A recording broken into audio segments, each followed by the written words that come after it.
जय सेवालाल जय शिवराय मित्रांनो, आज आमच्यासाठी खूप मोठा दिवस आहे. कारण आमच्या कुलदैवत श्री संत सेवालाल महाराजची जयंती आहे. तर जयंतीनिमित्त आम्ही आज आमच्या तांड्यामध्ये जयंती साजरा करण्याचा नियोजन आहे. तर आम्ही आज गावामध्ये फुलोळमध्ये गेलो आणि फुलोळमध्ये जाऊन किराणा सामान आणि जे सामान आमच्याला पूजे वगैरेला लागते ते आम्ही सामान घेऊन आलेलं आहे. आमच्या जयंतीची सुरुवात ही झेंडा फडकविण्यापासून सुरू होते. तर आम्ही झेंडा बांधण्यासाठी सुरू केलेला आहे. झेंडा बांधून आम्ही घेतल्याच्यानंतर झेंडा उभा करून झेंडा बांधून घेतल्याच्यानंतर आता आम्ही आमच्या कार्यक्रमाला सुरुवात करतो. तर मित्रांनो, आजचा व्हिडिओ कसा वाटला कसा नाही हे कमेंटमध्ये सांगायला विसरू नका.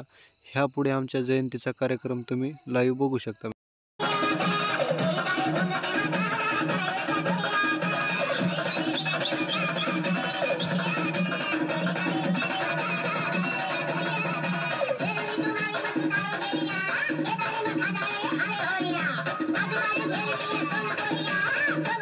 आमच्या जयंतीची शोभा वाढवण्यासाठी आमचा जो कल्चर आहे पैनाव फेट्या पांबडीचा ते लिहून आमच्या कार्यक्रमाची शोभा वाढवण्याचं काम हे खूप चांगल्या पद्धतीने केलं आहे.